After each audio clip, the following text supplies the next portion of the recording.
जय हिंद लर्नर्स, कैसे हैं आप सभी।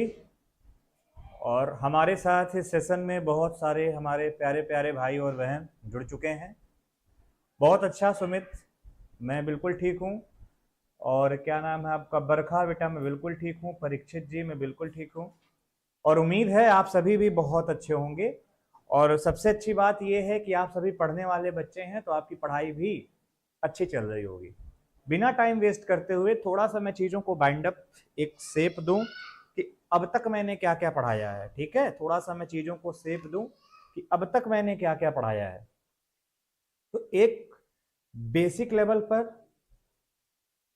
दिमाग में ये तो क्लियर हो कि टेंस में जो जो बातें मैंने डिस्कस की उसका क्या क्या इंपॉर्टेंस था और क्या क्या मैंने डिस्कस किया। देखो, पहले दिन तो हमने बस एक इंट्रोडक्शन डिस्कस किया था कि टाइम एंड टेंस का फ्रेम क्या है। मुझे लग रहा है ऑडिबल हूं मैं बिल्कुल। टाइम एंड टेंस का फ्रेम क्या है, पहले दिन मैंने ये डिस्कस किया था।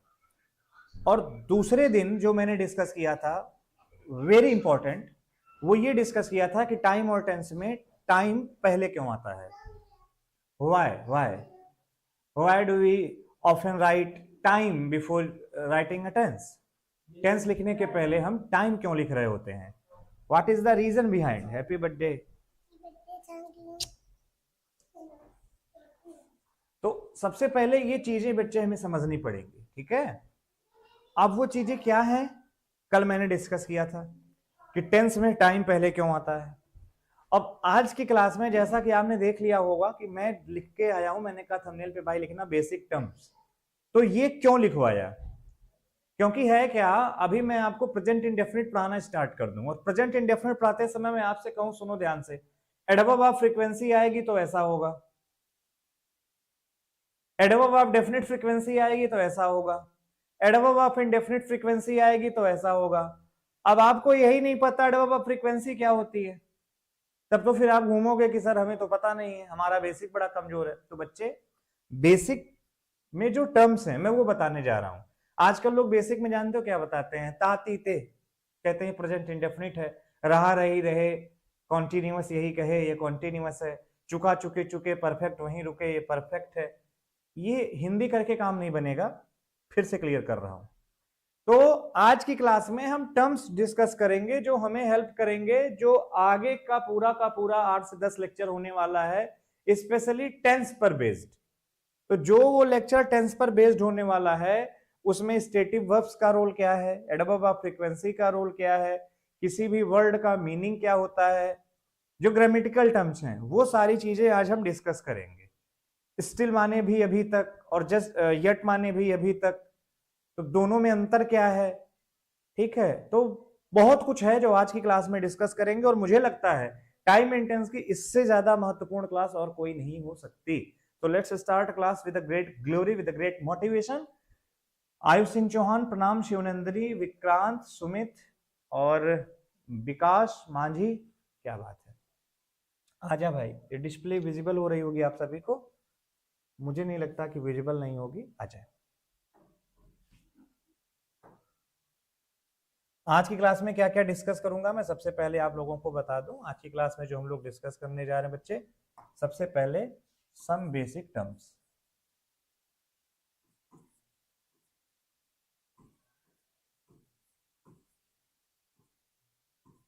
हम लोग आज की क्लास में क्या डिस्कस करेंगे, तो सबसे पहली चीज जो दिमाग में रखनी है कि आज की क्लास में हम ज्यादा किसी चीज के ऊपर बढ़ेंगे ही नहीं। आज की क्लास पूरी और पूरी हमारी जो जो जो हम डिस्कस करेंगे, वो पूरी की पूरी जो हमारी क्लास है, वो पूरी की पूरी क्लास हमारी है बेसिक टर्म्स के ऊपर। तो बेसिक टर्म्स में जो जो चीजें इंपॉर्टेंट हैं वो मैं आपको बताने चल रहा हूँ। सबसे पहले क्या क्या हमें आज की क्लास में पढ़ना है, एक प्रॉपर रूट दिमाग में बैठा लेते हैं। सबसे पहली चीज जो हमें पढ़नी है वो पढ़नी है एडवर्ब ऑफ फ्रीक्वेंसी क्या होती है।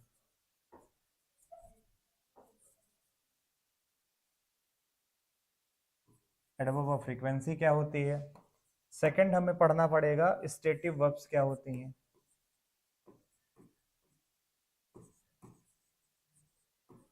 स्टेटिव वर्ब्स क्या होती हैं। थर्ड हमें पढ़ना पड़ेगा कि जर्नल क्या होता है। और इंडिविजुअल क्या होता है। ये 3 चीज तो इनिशियल लेवल पे हमें पढ़नी है। फिर हमें कुछ ग्रामेटिकल टर्म्स पढ़ने हैं जिनका मीनिंग मतलब हमें पता हो, जैसे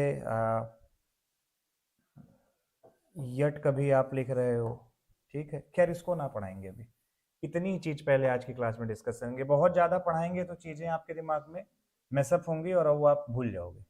तो ये ये 3 चीजें आज की क्लास में हम लोग पढ़ेंगे, जो मुझे लग रहा है कि बहुत ज्यादा हेल्प करेगा।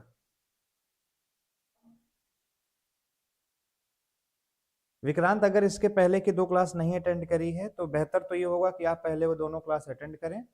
आज की क्लास आप समझें, समझ में तो वैसे ये भी आ जाएगा, ठीक है। बाकी वो जो दोनों क्लासेज आपको लग रहा है कि सर वो समझ में आएंगी कि नहीं आएंगी, तो मैं डियर सबसे पहले आपको क्लियर कर दूं कि जहां से भी पढ़ाऊंगा समझ में आपको तो सब कुछ आएगा, लेकिन समझ में आना और समझ को बरकरार बनाए रखना, इन दोनों को समझना जरूरी है।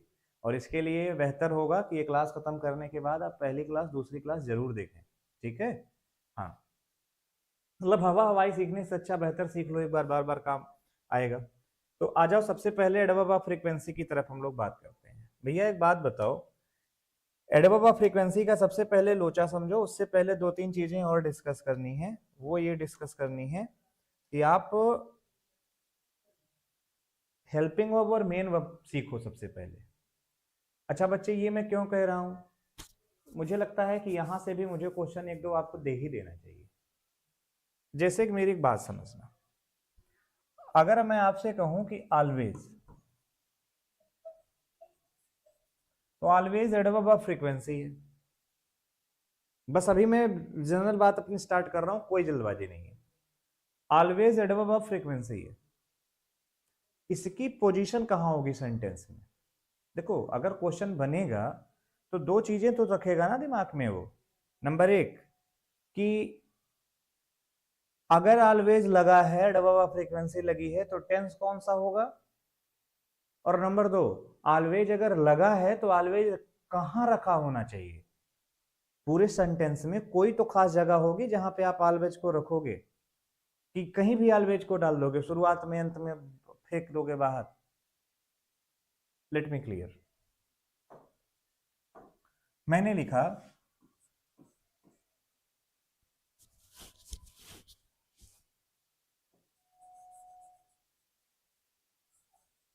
I always helps the needy।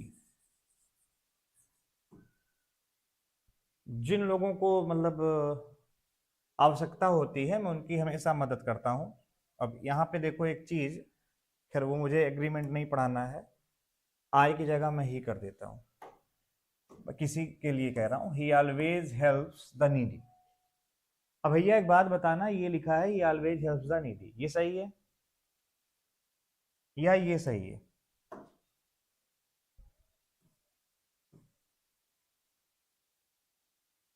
He helps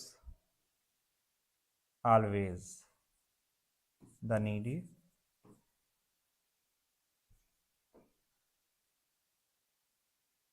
चलो एक सेंटेंस और लिख लेते हैं। He helps the needy always. अभी आपके सामने 3 सेंटेंस हैं।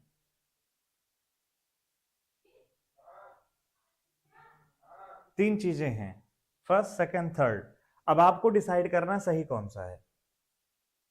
और कॉम्प्लिकेटेड ये नहीं है, ये बहुत इजी है।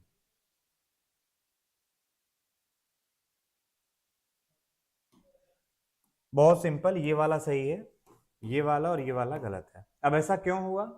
हमेशा याद रखेंगे, हमेशा याद रखेंगे जो मैं आपको बताने जा रहा हूं, कि जब कभी भी आप एडवर्ब ऑफ फ्रीक्वेंसी को रखते हो तो वो हमेशा मेन वर्ब के पहले आती है। मैंने क्या कहा?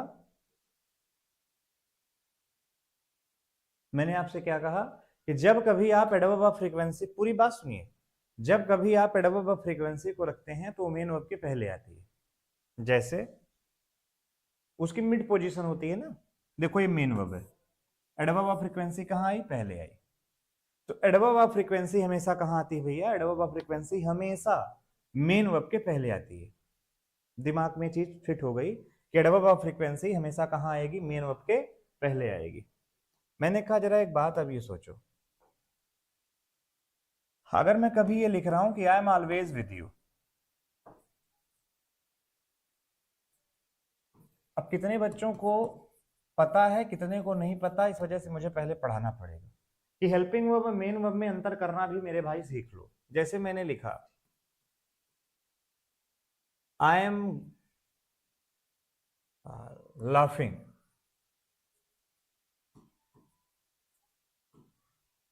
तो भैया ध्यान से देखोगे ना तो ये जो लिखा हुआ है लाफिंग, ये लाफिंग आपकी मेन वर्ब है, और जो आपने ये एम लिखा हुआ है ये आपकी हेल्पिंग वर्ब है।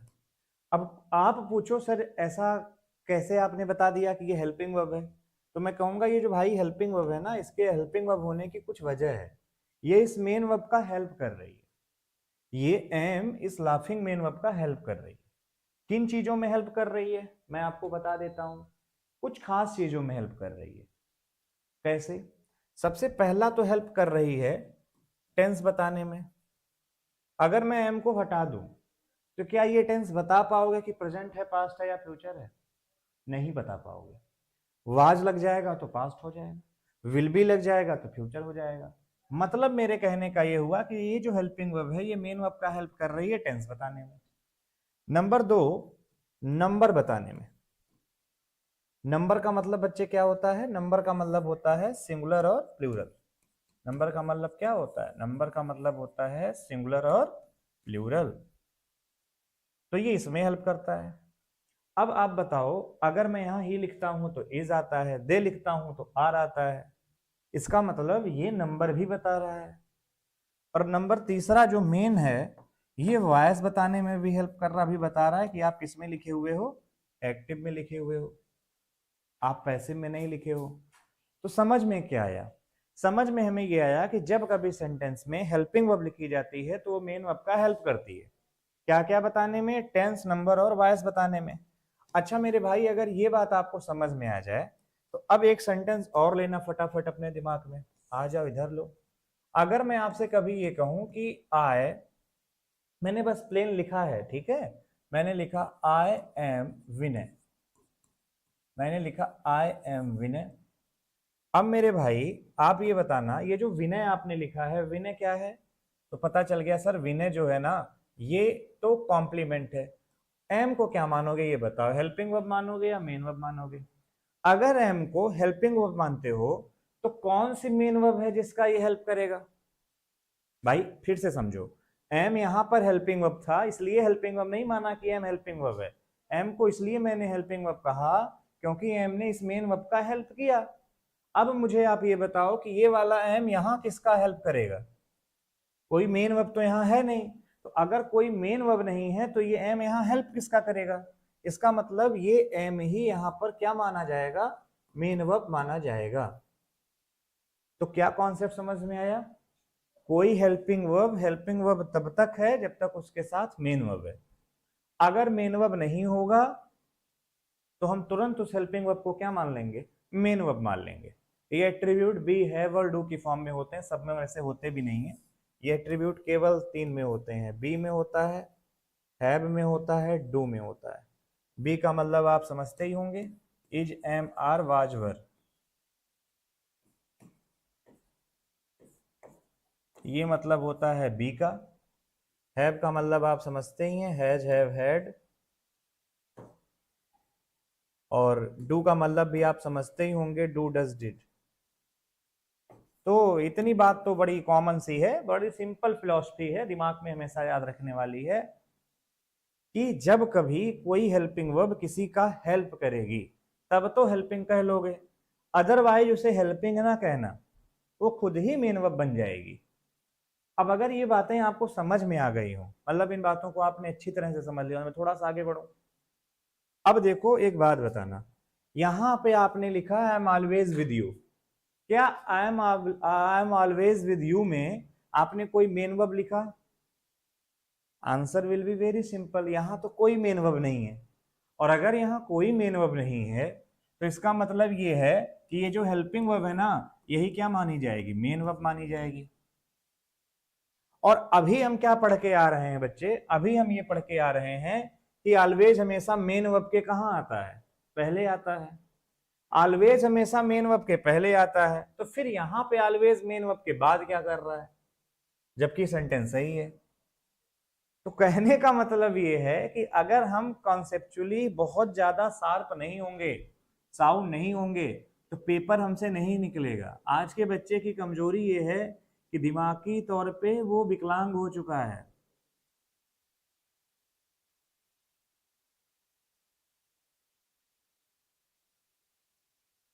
व्हाट इज आरसीबी है?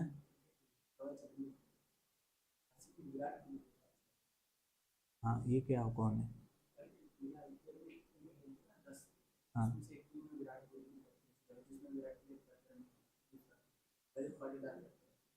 मतलब इसमें आईपीएल वगैरह का है? ये आईपीएल 2 कौड़ी के गेम होते हैं बेटा। I never like IPL. कुछ नहीं हो सकता उन बच्चों का जो क्रिकेट को तवज्जो दे रहे हैं।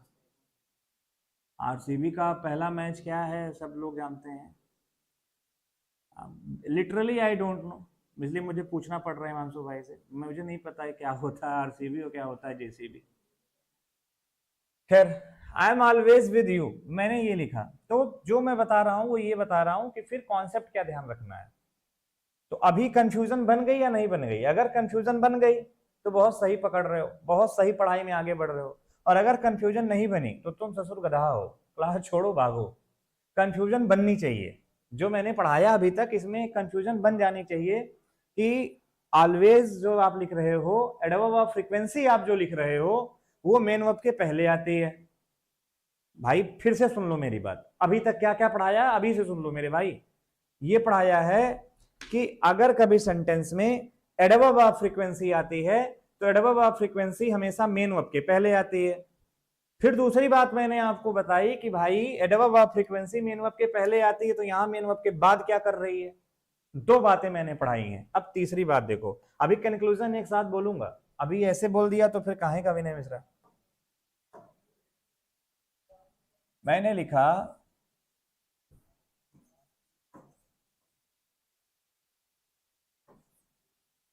he comes here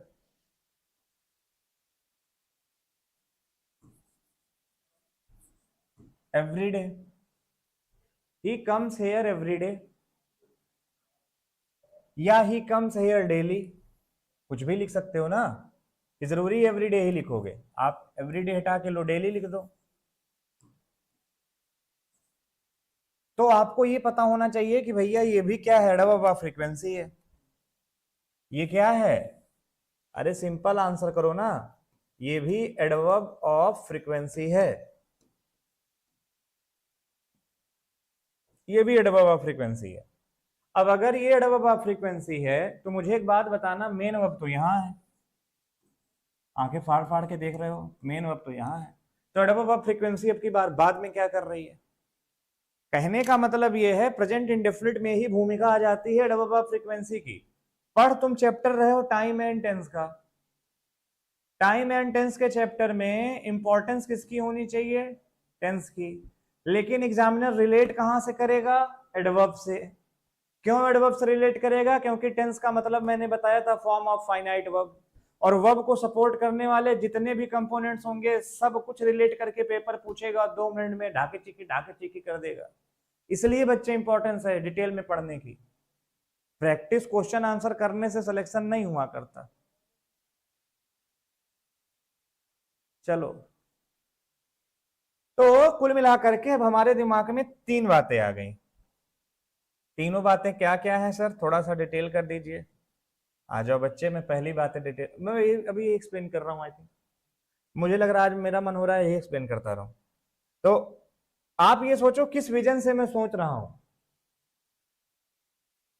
तो सबसे पहली बात ये समझ में आई कि एडवर्ब ऑफ फ्रीक्वेंसी, अच्छा मैं अभी टेंस नहीं पढ़ा रहा हूं, कल कहीं नंबर आएगा कि प्रेजेंट इंडेफिनिट तब यूज करेंगे जब एडवर्ब ऑफ फ्रीक्वेंसी का इस्तेमाल किया गया हो।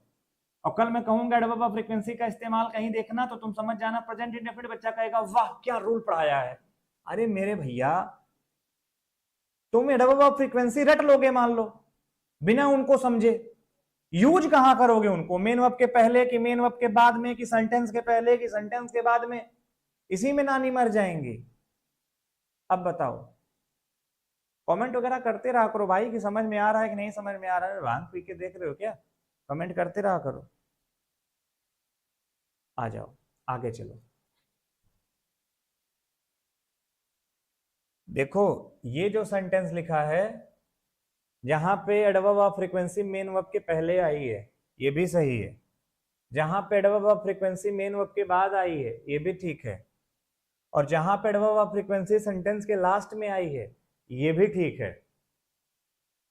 तो क्या adverb of frequency main verb के पहले भी आ सकती है, मेन वर्ब के बाद भी आ सकती है, और सेंटेंस के लास्ट में भी आ सकती है? हाँ तीनों बातें ठीक है। ये कैसे? आइए हम उसको सिंपल करते हैं, समझाते हैं कि ऐसा कैसे हुआ। ऐसा इसलिए हुआ कि सबका कल्चर अलग अलग है। क्या मतलब? पानी से शीतल हो जाती है शरीर, ठंडी हो जाती है। अच्छा, बहुत अच्छा। अब पानी पता चला कहीं खौला के रखा गया है, ऊपर डाल दिया गया, चमड़ी छूट जाएगी, तो उसका कल्चर ऐसा था वैसा कर दिया, उसका कल्चर ऐसा था ऐसा कर दिया। क्या मतलब? मतलब ये कि एडवर्ब ऑफ फ्रीक्वेंसी का भी कल्चर होता है, ये बात इंपॉर्टेंट है। एडवर्ब ऑफ फ्रीक्वेंसी का क्या होता है बेटा? कल्चर होता है, उसका कुछ खास नेचर होता है। मैं एडवर्ब ऑफ मैनर नहीं पढ़ा रहा हूं अभी, वो एडवर्ब के चैप्टर में पढ़ लेंगे। अभी एडवर्ब ऑफ फ्रीक्वेंसी इसलिए पढ़ाने की नीड आ गई थोड़ी सी क्योंकि यहां से आपका पेपर कनेक्ट हो जाता है कभी कभी। मैं प्रीवियस ईयर क्वेश्चन जब प्रैक्टिस कराऊंगा तो आपको दिखाऊंगा।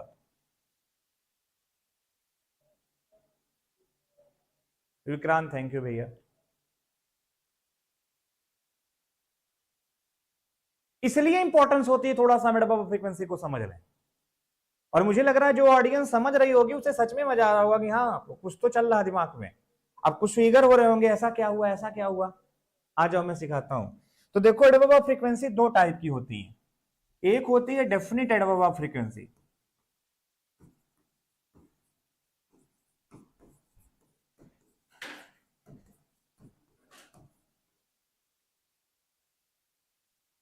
देखो एक चीज दिमाग में रखो, पहले रट तुम चाहे जितना लोगे, अपने चरित्र का और भविष्य का निर्माण तब तक नहीं कर सकते जब तक मेहनत से सीखोगे नहीं। रटना बंद करिए, मैं बार बार कहता हूं। जितने बच्चे रट करके सोचते हैं कि हम पेपर निकाल लेंगे वो धक्का खाते हैं। जिस ग्रेड को डिजर्व करते हैं वो ग्रेड कभी वो पा नहीं सकते। इसलिए रटने की बीमारी छोड़िए, सीखिए, क्योंकि रूल्स केवल उनके लिए बनाए गए जो बेचारे इंग्लिश को भी शुरू करना चाहते हैं। एक लेवल पर आने के बाद बैसाखी छोड़नी पड़ती है, बिना बैसाखी छोड़े कोई धावक नहीं बना करता, कोई रनर नहीं हुआ करता। आप रूल रूल लिए घूम रहे हो, रूल रूल रूल, कोई रूल नहीं, ये मेरा वसूल। इधर आओ। अब देखो एडवर्ब ऑफ फ्रीक्वेंसी मैंने क्या लिखा, डेफिनेट जो होती हैं, जो डेफिनेट होती हैं ये रिप्लाई होते हैं, सिर्फ वर्ब होती है वर्ब। हाँ जानते हैं, वर्ब में क्वेश्चन किया जाता है how often, how often, how often माने, हाउ ऑफन माने सर हाउ ऑफन का मतलब नहीं पता। अच्छा इधर आ जाओ। How many times, sir how many times माने अरे कितनी बार। अच्छा, तो वर्ब में हमने क्वेश्चन किया हाउ ऑफन का, हाउ मेनी टाइम्स का, जो रिप्लाई मिलेगा वो रिप्लाई कहा जाएगा एडवर्ब ऑफ डेफिनिट फ्रीक्वेंसी। जैसे मैं लिख देता हूं, आपने लिखा every day,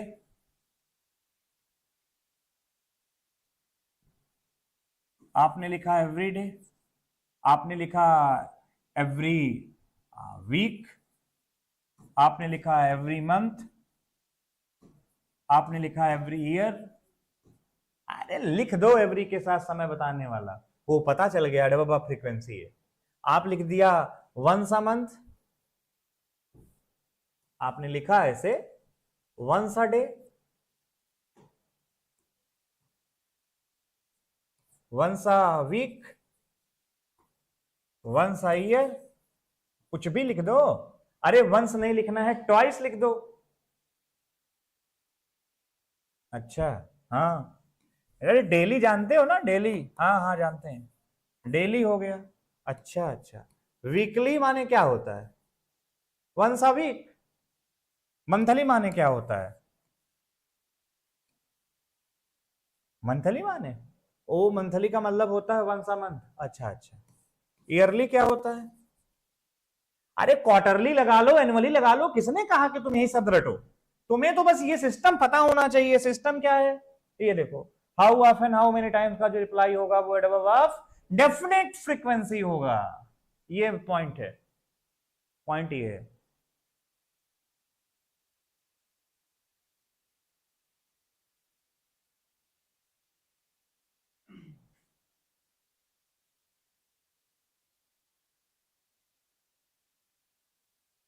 adverb of definite frequency, अब लिखते चले जाओ। अच्छा, अब आ जाओ एडवर्ब ऑफ इंडेफिनेट फ्रीक्वेंसी पर। कुछ देखो तो बात को, जैसे मैंने कहा कि वह यहां रोज आता है, कितनी बार? तो बोले डेली। डेली माने अरे एवरी डे। अच्छा अच्छा, ये दवाई दिन में 3 बार लेना, thrice a day. How many times, how often? अरे थ्राइस अ डे। अच्छा अच्छा, तो कहने का मतलब क्या है? कहने का मतलब ये है कि वर्ब में क्वेश्चन करना है। सिद्धांत याद रखिए, वर्ब में क्वेश्चन करना है, और किसका किसका करना है? या तो हाउ ऑफन का करना है, या तो हाउ मेनी टाइम्स का करना है। और इनका जैसे ही क्वेश्चन करोगे, जो रिप्लाई मिलेगा उसे क्या कहोगे? Adverb of definite frequency. वो एडवर्ब ऑफ डेफिनेट फ्रीक्वेंसी है। ठीक है, एक होती है डेफिनेट एडवर्ब ऑफ फ्रीक्वेंसी, और एक अभी मैं आगे आपको सिखाने चल रहा हूं, उसको हम लोग क्या कहते हैं? इनडेफिनिट। आगे जो हम लोग सीखने चल रहे हैं वो क्या है बच्चे? वो है इनडेफिनिट एडवर्ब ऑफ फ्रीक्वेंसी।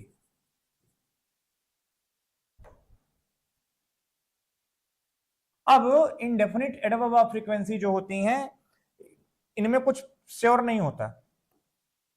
ये ना हाउ ऑफन का रिप्लाई होंगी, ना ये हाउ मेनी टाइम्स का रिप्लाई होंगी, ये बस होंगी जैसे ऑलवेज।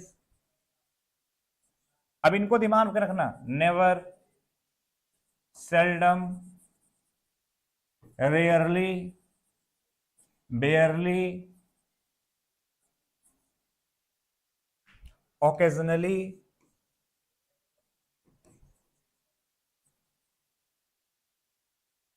यूजुअली,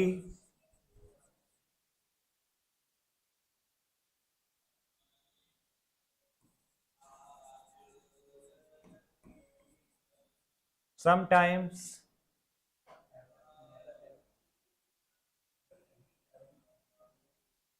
ऑलवेज और नेवर ओनली।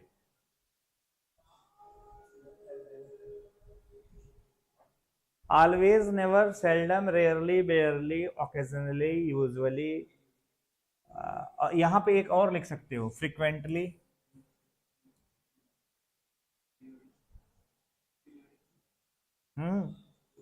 अब तो आ सकता बहुत कुछ, ज्यादा लिखेंगे तो फिर वो पीरियोडिकली, ऐसे। ठीक है, ऑलवेज, नेवर, सेल्डम, रेयरली, बेयरली, ठीक है, ओकेजनली, स्कार्सली। लिख लो यहां पर लिखना हो तो आपको।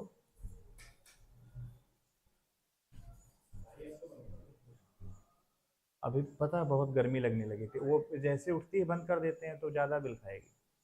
तो always, never, seldom, rarely, barely, occasionally, usually, sometimes, frequently, scarcely, ये जो वर्ड आप देख रहे हो ना बच्चे, और भी इसमें तुमको लगता है कि तुम ऐड कर सकते हो तो कर लेना।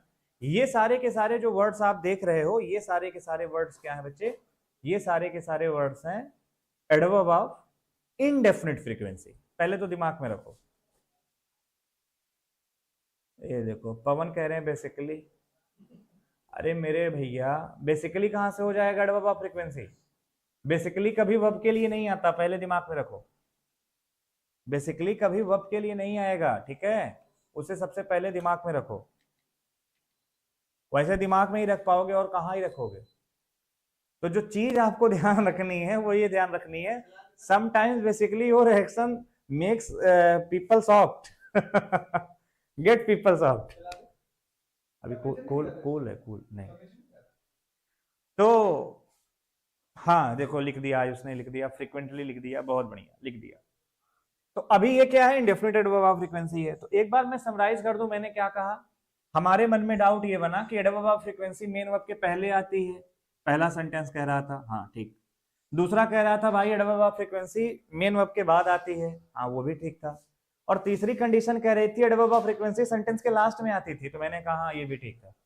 अब बच्चा कंफ्यूज इस बात को लेकर के था कि एक बात बताना, तीनों में सही क्या है। मैंने कहा भाई तीनों सही है, सबका नेचर अलग अलग है।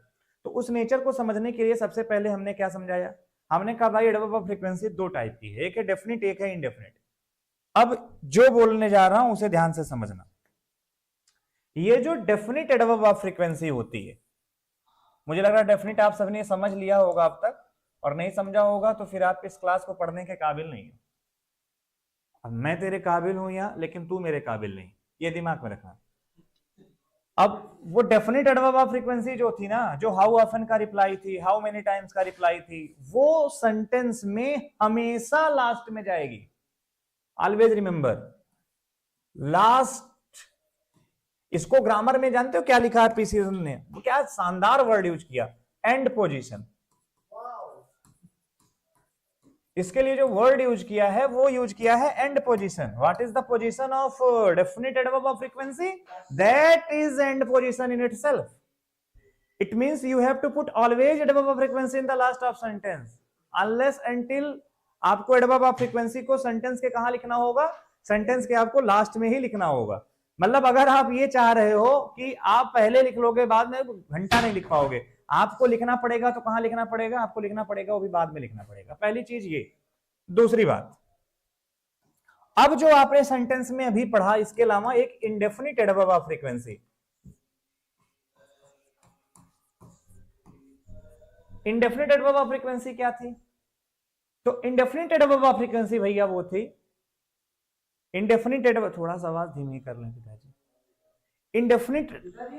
इंडेफिनिट एडवर्ब ऑफ फ्रीक्वेंसी वो थी जिसमें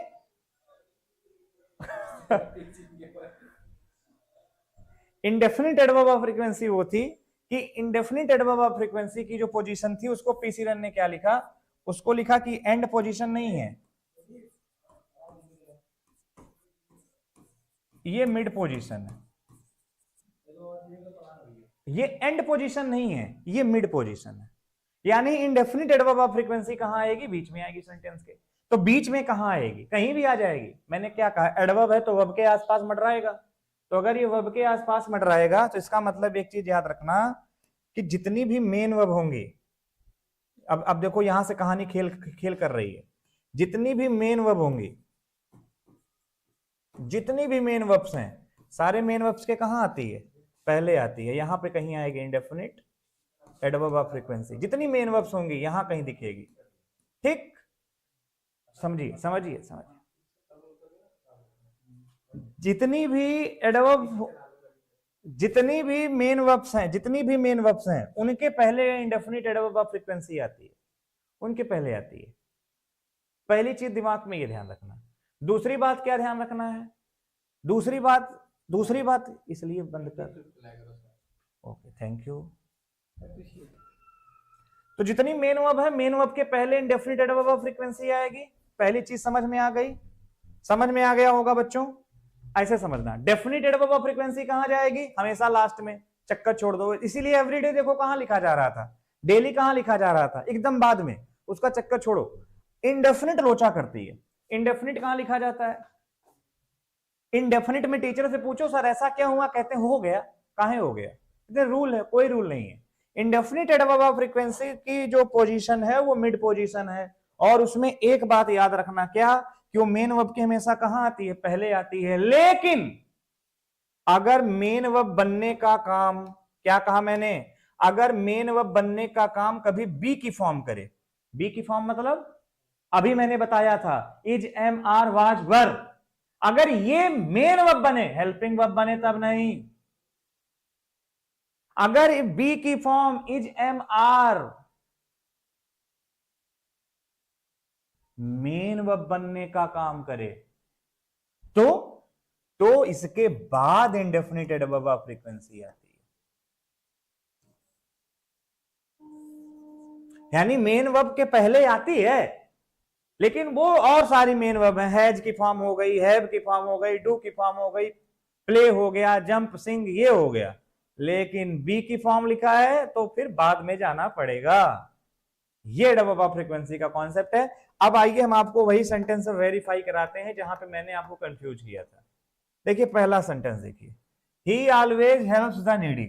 ये हेल्प कोई मेन वर्ब है? पहले ये इसकी कैटेगरी बताओ, ये कौन टाइप की है? Always indefinite adverb of frequency है। इनडेफिनिट है तो कहां गई है? मेन वर्ब के पहले गई है। मेन वर्ब के पहले आ गई है क्या? Indefinite adverb of frequency. Indefinite adverb of frequency कहां गई? मेन वर्ब के पहले चली गई, क्योंकि कोई और मेन वर्ब थी। दूसरा देखो, अब की बार मेन वर्ब कौन था? बी की फॉर्म थी, तो इनडेफिनिट एडवर्ब ऑफ फ्रीक्वेंसी कहां चली गई? बाद में चली गई।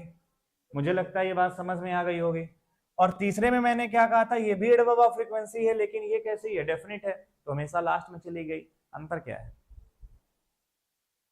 अब अगर हमें इतना नहीं पता तो फिर घूमते रहेंगे घूमते रहेंगे घूमते रहेंगे, फिर कुछ नहीं पता हो पाएगा। इसलिए पता होना जरूरी है मेरे भाई। चलो एक काम कर लेते हैं, एक दो बेसिक चीजें और सीख लेते हैं। क्या? टन टन ना। मैंने लिखा ही goes to temple,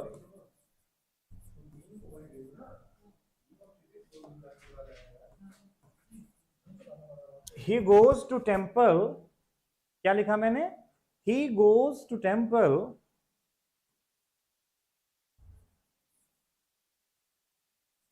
every day। देखना बच्चे, सेंटेंस सही या गलत है, बस ये बताना। फ्रीक्वेंसी सही लगाई कि नहीं लगाई? जल्दी बताना, सेंटेंस सही है कि गलत है, कमेंट करिए। विक्रांत जी कह रहे हैं यस सर। देखो ये सेंटेंस तो पहले दिमाग में रखना है, सेंटेंस है गलत।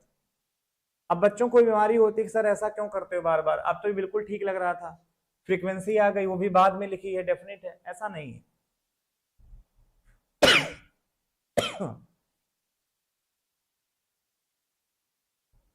दिमाग थोड़ी देर के लिए शांत हो जाता है। तो he goes to temple everyday. एक चीज समझना, ये एवरीडे अलग है। जब मैंने एडवर्ब ऑफ फ्रीक्वेंसी लिखी थी वो भी डेफिनेट वाली, तो ध्यान से देखना मैंने एवरीडे कैसे लिखा था। एवरी अलग था, डे अलग था। इसका मतलब ये है, तभी तो जैसे एवरीडे था वैसे एवरी वीक था, कि एवरी वीक एक साथ लिख दोगे? नहीं लिख पाओगे ना, तो एवरीडे एक साथ कैसे लिख दिए? इसका मतलब क्या हुआ? इसका मतलब ये हुआ कि जब कभी आप एवरी और डे को अलग लिखते हो तो उस समय इसका मतलब क्या होता है? डेली होता है, और उस समय ये क्या मानी जाती है? Adverb of definite frequency, adverb of definite frequency मानी जाती है। लेकिन जब कभी आप एवरी डे को साथ साथ लिखते हो, आपने ऐसे लिख दिया एवरी और उसी के साथ मिला के लिखा डे, अलग अलग नहीं किया, तो इस एवरी डे का मतलब होता है कॉमन। कॉमन, और उस समय ये एडवर्ब नहीं होता, उस समय ये एडजेक्टिव होता है। जैसे मैंने कहा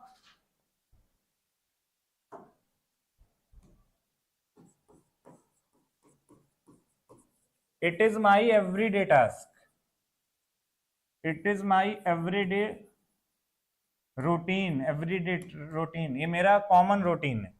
what kind of routine? Everyday. तो अभी बात शायद समझ में आ गई हो।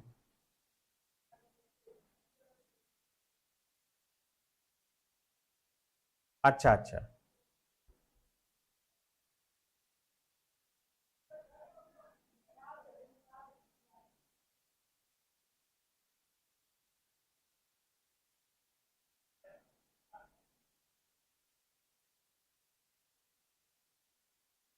इसमें मुझे नहीं लगता कि मैं स्टेटिव वर्ब पढ़ाने की हालत में हूं अभी, क्योंकि अगर उसको भी मैं यहाँ रिलेट करने लगा ना बच्चे, तो फिर बहुत दिक्कत हो जाएगी आपको, क्योंकि मैं हल्का फुल्का पढ़ाऊंगा नहीं, पढ़ाने का मेरा मन डिटेल में ही है, तो जल्दबाजी के चक्कर में बेकार नहीं पढ़ा सकता। मुझे लगता है काम भर की चीज आज की क्लास में मैं पढ़ा रखी है। इसका पीडीएफ बच्चों शेयर करना आप लोगों को टेलीग्राम पे, क्या कहते हो, कर दी आ जाए? टेलीग्राम पे अगर पीडीएफ शेयर करना है तो बता दें, वैसे कर देता हूँ। समझ तो कुछ नहीं पाओगे अगर क्लास नहीं देखी है। टेलीग्राम पे पीडीएफ ले लो, चाहे hands note, return note, class note, जो नोट ले पाओ सब नोट ले लो। नोट दे के नोट ले रहे हैं बच्चे। क्या हार में क्या जीत में, किंचित नहीं भयभीत में, कर्तव्य पथ पर जो मिले यह भी सही वह भी सही है। क्या पंक्तियां थी जबरदस्त। अब एक बार सारे बच्चे जितने लोग जुड़े एक बार फटाफट बोलेंगे क्लास समझ में आई या नहीं आई, मजा आया है नहीं आया, जिससे आपके कमेंट से हम भी थोड़ा सा मोटिवेट हो लें भाई। अब तक आपसे बात नहीं की, लगातार आपको पढ़ाया है, अगर आप देखो अब थोड़ा सा मैं आपसे कम्युनिकेट करना चाहता हूँ और आपको ये बताना चाहता हूँ कि अगर आपको हमारा वोकैब का बैच लेना है, वोकैब आपको लगता है कि साथ साथ तैयार कर दें, तो मेरा बैच इसी के स्केल अप सिलेक्शन का एप्लीकेशन डाउनलोड करिए।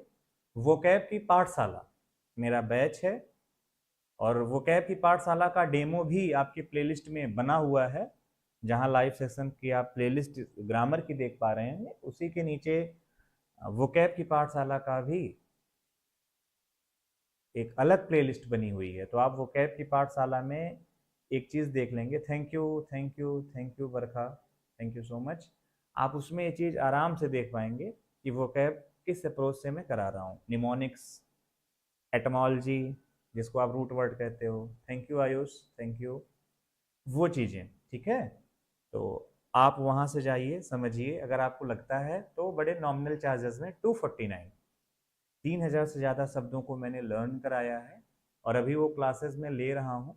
रेगुलरली तो नहीं लेता हूँ क्योंकि अभी एडमिशन चल ही रहे हैं, लेकिन मैंने फिर भी, thank you so much Pavan ji, thank you so much, लेकिन उसकी मैंने लगभग 7-8 क्लासेस ली हैं। तो आप सभी से सजेशन है कि अगर आप तैयारी को बहुत बेहतर करना चाहते हो, बार बार देखो मौका नहीं मिलता, तो आपका पढ़ाया हुआ वर्ड एब्डिकेट एयरफोर्स के फर्स्ट शिफ्ट में आया है भैया जी, पूरा पेपर आएगा। एयरफोर्स वगैरह का कोई लेवल नहीं है पेपर का, मैं सीजीएल का कोई लेवल नहीं मानता हूँ। वो दो चार चिरकुट हैं जो मानते हैं कि बड़ा तगड़ा आ रहा है, ये आ रहा वो आ रहा, सीजीएल का कोई लेवल नहीं है। सीजीएल में टाइम एक्यूरेसी लेना है बस, लेवल किसी एग्जाम का नहीं होता। बच्चे एक चीज दिमाग में सेट कर लो, सिलेबस कंप्लीट है, आपको आता है, आप कर ले जाओगे। दिक्कत में मार खाओगे स्पीड से, जिन्होंने प्रैक्टिस नहीं करी, कॉन्सेप्ट ढंग से समझा नहीं, उनके साथ दिक्कत होगी। तो मुझे लगता है कि अभी हम लोगों को चलना चाहिए, टाइम वेस्ट नहीं करना चाहिए। Thank you so much, Jai Hind, take care, bye bye. और आज की एक बड़ी सुंदर सी, मैं जाते जाते श्री मानस की चौपाई बोल देता हूँ कि सुन जननी सोई सुत बड़ भागी, जो पित मातु बचन अनुरागी। ठीक है, इसलिए अपने से छोटों को प्यार करिए, बड़ों के साथ मिलजुल के रहिए, मम्मी पापा का ध्यान रखिए, enjoy your study with wonderful ambience.